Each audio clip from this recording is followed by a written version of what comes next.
Russia has put nuclear weapons in Belarus, the first stationed outside its borders since shortly after the Soviet Union collapsed. Vladimir Putin insists that they're there just to protect Russia's borders, and the United States says that there is no indication that Russia plans on using them in Ukraine. So why do it? And what does all of this mean for the sovereignty of Belarus?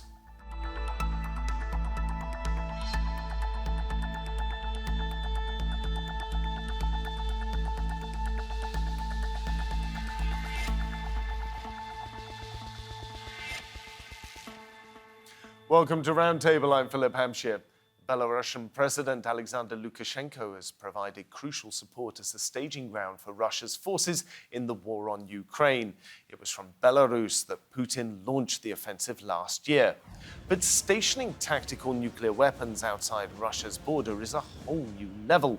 Opposition leaders in Belarus have warned of the danger of transferring weapons of mass destruction to an unpredictable dictatorship. Lukashenko insists that he requested the nuclear weapons himself. But is Belarus still an independent actor? And what is Moscow's nuclear strategy?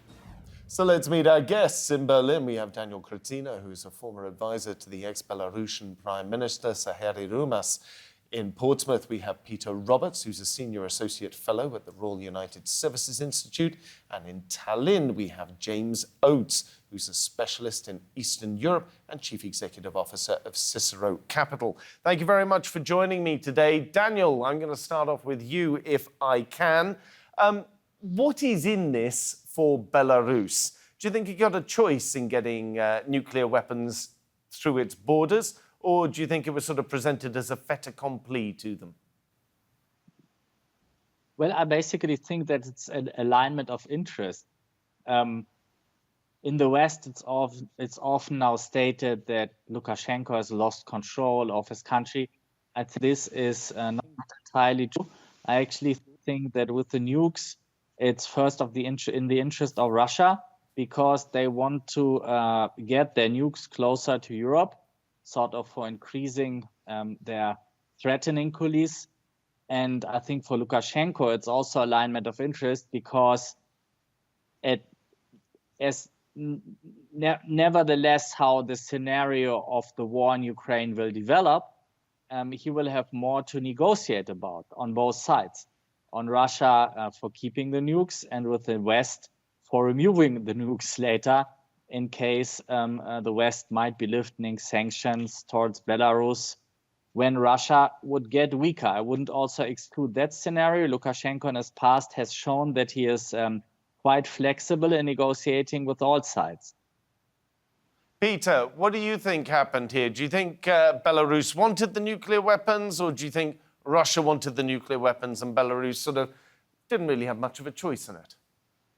Well, I think there's a bit of both, and I agree with part of what Daniel said, but not with other parts. I think it's really interesting to think, Belarus hosted Russian nuclear weapons when it was part of the Soviet Union until 1991, right? They weren't removed fully until 96, and then constitutionally, those barriers to stop Russian missiles being based there, nuclear missiles being based there, that was undone in December 21, so before the Ukrainian invasion. And there were preparations for this before the Ukrainian invasion happened. I don't agree that this is just because Russia wants to place its nuclear weapons closer to NATO. I mean, Russia has no need to do that. If it wanted to, it could get.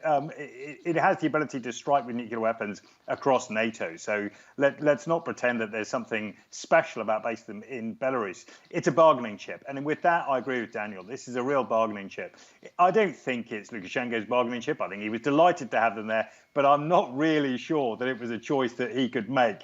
I think it was pretty firm that he would have been told by Putin and Moscow this was what was going to happen. Man up and get on with it.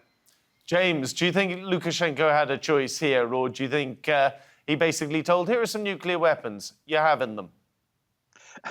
Well, I think from the point of view of Russia, that was quite clear that they wanted to expand the political dialogues into other areas. So I absolutely agree with Peter that what the Russians are trying to do is to create more problems that they can put on the table, either as part of a negotiation or simply to confuse the issues a wee bit further.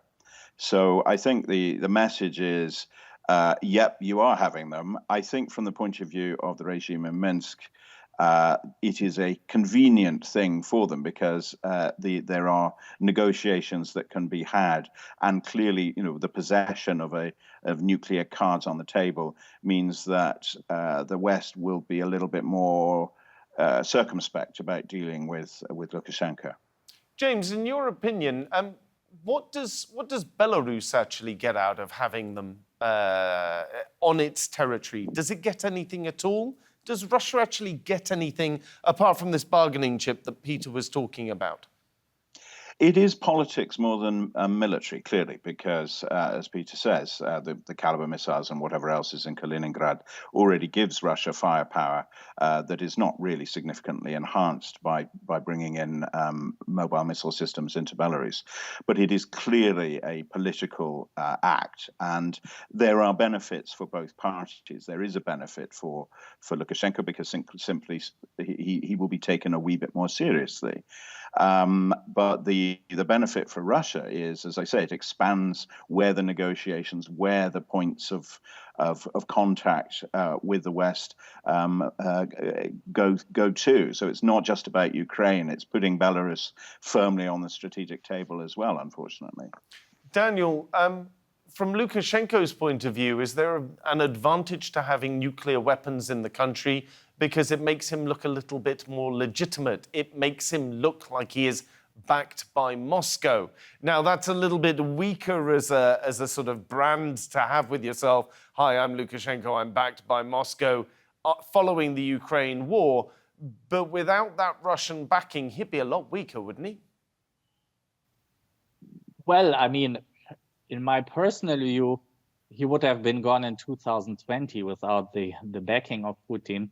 As also, for my feelings then, lots of the local elites were actually fed up and ready to change sides. This is one point, but now I think we shouldn't underestimate also what's going on behind the scenes. It might also be that Lukashenko is giving in on nukes, but at the same time making his position clear to the Kremlin that he don't want his troops to be directly involved in Ukraine. It's all a bit hypothetical, but still my point is that the West sometimes thinks that now Lukashenko is completely powerless and on complete mercy of Putin, but I don't think so. I think that he still has some maneuver in his own country. The army, I don't think that his generals want to fight in Ukraine. The Belarusian population is clearly against the war and opposed to when you look at polls in Russia. So there's a little bit of difference in the country, and this gives him a certain legitimacy or negotiation power also against the Kremlin. That's the point that I want to make. Peter, we were hearing there from Daniel a few seconds ago that without the nuclear weapons in Belarus, we might already have seen Lukashenko go already. However, while the Western newspapers and Western media outlets have been saying that Lukashenko is a puppet of Moscow, he has somehow managed to chart a course whereby Belarus doesn't have soldiers on the ground in Ukraine. So he must have some kind of power within or negotiating position within this relationship with Vladimir Putin. Or has he just been lucky? No, I think you're right, Philip. I think this is something that probably frustrates Putin hugely because it's not the historical Russian Federation that he imagined, something where Moscow dictates and puppet powers just get on with it. Lukashenko and Belarus and other states under Russian influence really don't have to do exactly what Russia say. However, there's been clearly an opportunity here which Lukashenko has taken to get his pilots of his air force, of the Su-24s and Su-25s, trained up in the ability to drop nuclear weapons in the same way the Germans will have the ability to eventually use and carry American-made nuclear weapons on their F-35s when eventually that program delivers, again, something that was done during the Cold War. So it feels much like this is a reversion to the norms that we saw 25, 30 years ago. How far this reflects something that some sort of power that Belarus has, I'm really a little unclear. I think that there is certainly more power there, and Lukashenko has that. Belarus has that. It clearly doesn't have to send its troops, much like Putin would want them to. But I wouldn't put that completely to the side within 5 or 10 years. I think Putin's hold over these states is increasing rather than reducing. James, when you're looking at it, where do you see the power balance in this relationship between Belarus and Russia, or indeed between Lukashenko himself and Vladimir Putin? Well, I think as far as Minsk is concerned, they have the power of weakness. And the reality is that the reason why the Belarusian army has not been committed against Ukraine is because there could be serious blowback back into Belarus itself. There is already now a regiment of the Ukrainian army, which is fighting under the white, red, white flag, which, of course, 3 years ago, 90% of the population of Belarus was willing to hoist. So I think what Lukashenko has said to Putin is, look, I can't commit troops like that, and you wouldn't want me to, because the blowback could create serious trouble domestically, and who knows where that could go in terms of Russia, because I think there is quite a lot of sympathy in Russia towards the Belarusian population. So I think there is that strength of weakness. And I think what we're looking at now is, okay, I won't commit troops, but I can do you a favor. And from what Russia gets out of it is, well, at least there's a friend out there. And Russia has quite a limited number of friends at the moment. Now, I certainly agree that the long-term outlook for the Union state probably does bring Belarus firmly into Moscow's orbit. But there is a possibility that doesn't happen, and we still don't know what the outcome of the war in Ukraine will bring. Clearly, Russia would like to have strategic control because it weakens the Ukrainian state having the northern border fully under the control of Russian armed forces. But I also think that there's a whole load of other questions that are to do with the economic stability of Belarus. We saw all of the IT business of Belarus, which was a really strong sector, effectively collapse in 2 phases, one after the uprising and the second after the invasion of Ukraine. So Belarus has significant economic problems as well. And the combination of economic weakness and political opportunism is, I think, what's driving this relationship. Right, well, I've got a clip here. Oh, sorry, Peter, go on. James has got a really good point there, because I think actually what we see in Belarus with how Russia is executing its influence over these states is reflected elsewhere. You look at the Caucasus, you look at Georgia, you even look at Montenegro, how Russia is trying to execute control and grow its influence in these states. We need to look at Belarus and recognize where Russia has got to, and not give away and throw away our relationships with these states without focusing on them enough to understand this is where Putin wants to take them. It's really important that we keep standing up to Russia in these states, that we get alongside them, fighting corruption, bringing them in economically, extending economic ties, doing more trade with them, particularly in the South Caucasus, where Russian peacekeepers have withdrawn. We've now got Chinese moving in there instead. We've got troubles in Georgia, where the Russians continue to weaponize corruption, politics, you name it. We're back to Russia fighting grey zone in these states, moving them towards a Belarusian model, and then eventually potentially going through towards something like Ukraine if it doesn't get exactly what it wants. Daniel, you're actually, of course, you were a former advisor to the Prime Minister of Belarus. Are you seeing things exactly the same way as Peter and James there? Well, I think we could also bring Kazakhstan as an example, right? Which quite astonished me. I think it was in 21 when in the first half of the year, there were unrests of the country. They basically asked Russia to help. And then just a few months later, at the Economic Forum in St. Petersburg, the Kazakh president basically openly spoke up against Putin and said he will not recognize the independence of DNR and LNR in eastern Ukraine. I found that quite remarkable. So, and in Central Asia, we certainly have now, maybe even the situation gave these countries more flexibility to move, to body up with China. There's a lot of trade flows going through these countries. Western companies also still keep doing business with Russia through the states, if we want that or not. But de facto, there's a lot of these things happening. So I'm not so sure if really this grip will increase so much.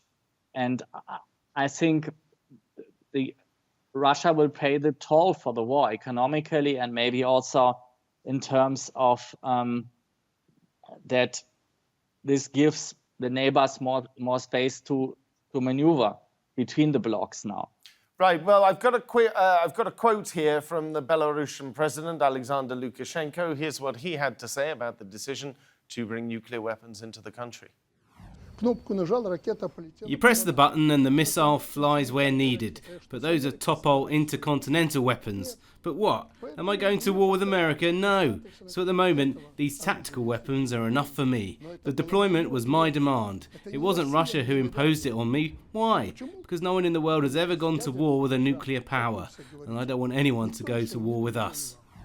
Peter, if we take Lukashenko's words there at face value, with a little bit of hyperbole, obviously, but at face value, is part of his concern that he's going to get another colour revolution and it'll crop up in Belarus just as soon as Ukraine is out of the way, and he's looking ahead to that moment?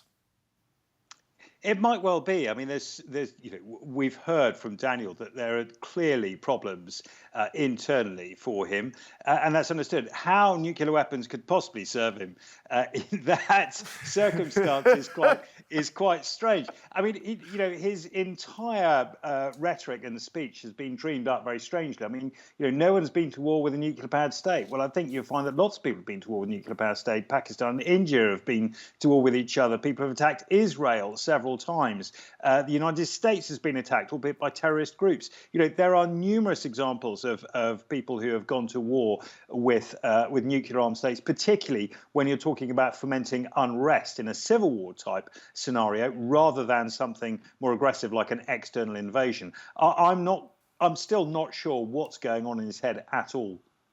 James, are you expecting another colour revolution? Do you think that's what he's concerned about, agitations for that? After all, he did only very narrowly hold on to power in the last few years. Well, he barely leads a legitimate government, so clearly he is very nervous about the possibility for internal rebellion, and he's right to be nervous. But I think that the placing of the missiles is not to the internal audience of Belarus. It's also, and I think Daniel made a good point about China, the Chinese have been able to attract the Central Asian republics more into their orbit than into Russia because they have considerable economic power. Now, in fact, of course, China has been a major investor in logistics in Belarus as well, and there are legitimate Chinese interests in Belarus. I think Lukashenko is looking at least as much in the direction of Beijing as he is of Washington, and he's been very successful at playing off China versus Russia to navigate the quite limited window of independence that he has. So I think this is more to do with geostrategic issues than with domestic rebellions. I mean, clearly the regime is unstable. There is an active government in exile just across the border in Vilnius, and we see, the Belarusian people are pretty unhappy. I don't think nuclear weapons address that. Right. Well, let's bring in some of those geopolitical concerns. We've got a clip here, this one from the White House press secretary, which is Karine Jean-Pierre. She had this to say. So look, we've seen the report of Russia-Belarus arrangement, and we'll continue to monitor certainly the implications here. We have not seen any reason to adjust our own nuclear posture. You've heard us say that before, nor any indications Russia is preparing to use nuclear weapons for Belarus. Speaking to that particular issue, this is yet another example making irresponsible and provocative choices. So we remain committed to collective defense of the NATO alliance. Peter, within NATO, and again, I have no special knowledge of the inside of NATO. I'm merely going by the statements that they've been putting out publicly. There seems to be a sort of split, a bifurcation. One side of NATO is looking at the situation in Belarus and going, oh, Lord, can we not just ignore it? Because it's only Belarus and it's not really that important. And the other side is looking at it and saying, well, Russia's ratcheted up the tension. We're not really sure quite why they want to ratchet up the tension in that way. Let's use this as an excuse to send more arms to Ukraine. Am I incorrect in seeing that sort of bifurcation in NATO or not? I think that's absolutely spot on. There's this, there's possibly a three-way split. There's the ignore it and just carry on because this means very little. And I think that was, perfectly summed up in the statement that came out from the White House that we just heard. There's the second path, which is this is a great excuse to throw more stuff towards Ukraine, get them on board, even talk about, as Jens Stoltenberg has done recently, fast tracking Ukraine's partnership as a NATO partner, which I think would be a really interesting move, something that looks like to be the outcome of what Putin has done with Belarus. Really interesting. Again, not what he would have wished to see. There's a third side, which is oh crikey, we must capitulate. There are very few states that I think are there, but there's still a voice there. I think one thing that is happening on the sidelines of this, of course, is the White House will be very concerned to see what Beijing is learning from this. The basing of nuclear weapons, even tactical nuclear weapons, in a third state or a proxy country. I think that's really interesting. And I think that is going to occupy far more of Washington time, certainly. But this issue of the move of nuclear weapons and how NATO should react is undoubtedly going to come up in the forthcoming summit. James, I could see you agreeing there. Yes, absolutely. And I think it's also worth considering what the divisions in Moscow might be. I mean, I do see that there are several opinions in across NATO. I don't think that Moscow is actually united. I mean, apart from the sock puppet Prigozhin attacking his own high command. I mean, I think we are in a situation where neither the high command nor the state apparatus of Russia really knows what to do next. And that is therefore very reckless of them to start putting nuclear weapons in places they shouldn't really be. And I think there are clearly very hardline figures in the senior Russian high command postings that have ideas that these weapons might actually be used.